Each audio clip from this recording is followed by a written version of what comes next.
Bonsoir bien-aimés et bienvenue à notre temps de solution.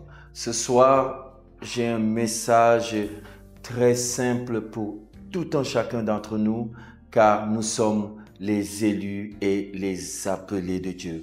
Mes frères et sœurs, je vous salue encore dans le nom de Jésus. Alors, ce soir, j'aimerais juste partager quelque chose d'assez simple. Si on te demande qui es-tu? Naturellement, moi, je vais répondre, je suis Jacques de Théodore. Mais est-ce que c'est ça mon identité? L'identité n'a rien à voir avec ton nom. L'identité a à voir avec ton ADN, avec qui tu es réellement. Le nom est juste un titre qui est collé sur toi, que tu peux changer, que tu peux modifier. Mais ton ADN et ton identité, tu ne peux pas le changer. C'est pourquoi j'aimerais dire ceci. La vérité est différente de la réalité. La réalité nous dit ceci. Le lion est le roi des animaux. Mais la vérité est que le lion n'est pas le plus fort des animaux. La réalité nous dit que le soleil se lève à l'est et se couche à l'ouest. Mais la vérité est que c'est la terre qui tourne autour du soleil. La réalité nous dit que les choses sont difficiles. Mais la vérité nous dit que nous pouvons tout par Christ qui nous fortifie. La réalité nous dit que nous sommes malades. Mais la vérité nous dit que par les meurtrissures de Jésus, nous avons été guéris. La réalité nous dit que nous sommes stériles. Mais la vérité de Christ nous dit qu'il n'y a pas de femme stérile dans la maison de l'Éternel. Écoute mon frère, ma soeur, si tu ne sais pas qui tu es, si tu ne sais pas qui t'a sauvé, si tu ne connais pas d'où tu viens réellement, tu auras des problèmes d'identité. Comme dit mon petit frère, tu as des problèmes de difficulté. Amen. Je vais aller avec un passage. Nous allons aller dans la parole de Dieu, 1 Pierre, chapitre 2, verset 9. La Bible nous dit ceci. Vous, au contraire, vous êtes une race élue, un sacerdoce royal, une nation sainte. En fait, dans le livre de Pierre, il est en train de nous donner l'identité de qui nous sommes. Nous sommes un sacerdoce royal. Cela veut dire que nous sommes des sacrificateurs et des rois. À ce niveau, Dieu a uni les deux. Ce qui veut dire que nous avons le sacerdoce, qui est le service de l'Éternel, et en même temps, nous sommes des rois. Nous contrôlons, nous pouvons dominer, nous pouvons avoir de l'influence autour de nous, comme Joseph l'avait en Égypte. Amen. Afin que vous annonciez les vertus. Alors, la raison pour laquelle nous sommes rois sacrificateurs, c'est parce que nous avons des vertus que nous devons annoncer, la parole de Dieu. Écoute, tu n'as pas besoin d'un titre pour prêcher la parole de Dieu. Tu n'as pas besoin d'un titre pour évangéliser. Tu n'as pas besoin d'un titre pour faire du bien. En fait, l'appel général, c'est l'appel au service, l'appel à se sacrifier pour le royaume de Dieu. Et la Bible dit ceci, de celui qui vous a appelé des ténèbres à son admirable lumière. En fait, nous étions plongés dans les ténèbres et Dieu nous a fait sortir de ces ténèbres. Oh non, non, non, il ne nous a pas fait sortir juste comme ça.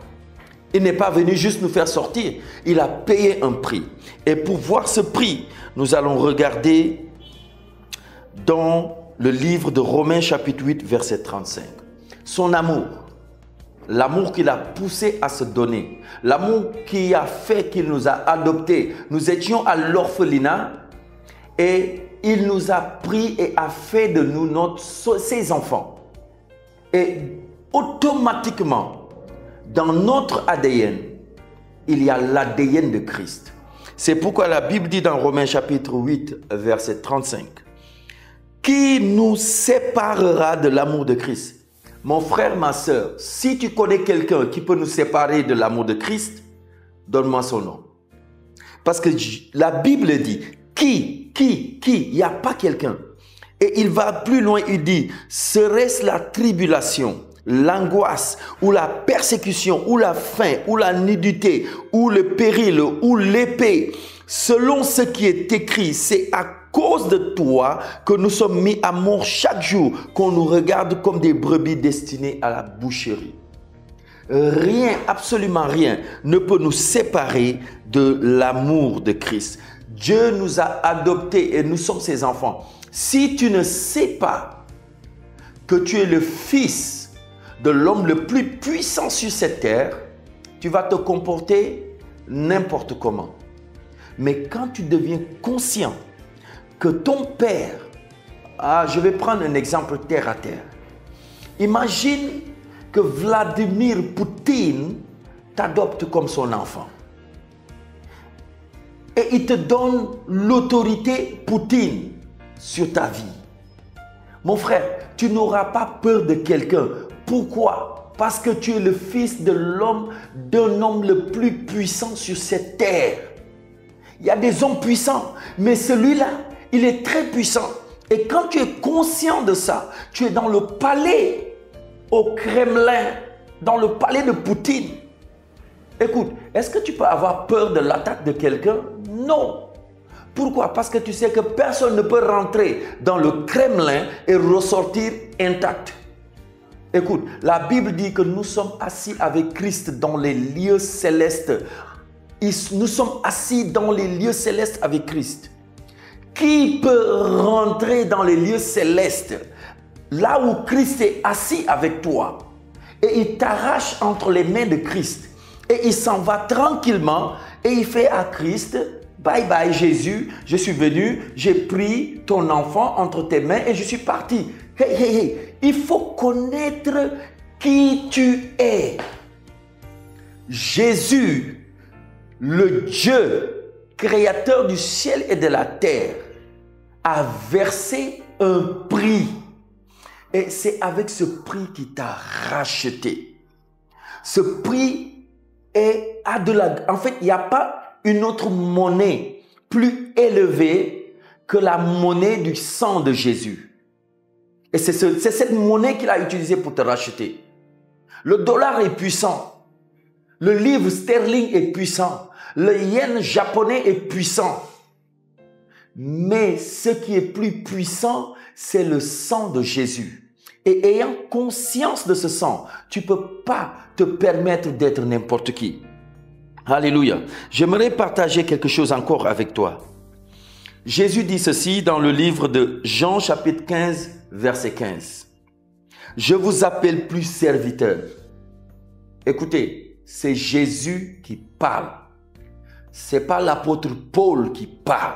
Ce n'est pas l'apôtre Pierre qui parle. Il dit, je vous appelle plus serviteurs. Vous n'êtes plus des travailleurs. Il dit, parce que le serviteur ne sait pas ce que fait son Seigneur. Je vous appelle amis parce que je vous fais connaître tout ce que j'ai appris de mon Père. Alors, Dieu, il a tant aimé qu'il a donné son Fils, Jésus, qui vient de dire que nous ne sommes plus des serviteurs, mais nous sommes des amis. Et quand il a tant aimé, qu'est-ce qu'il a fait? Il a donné.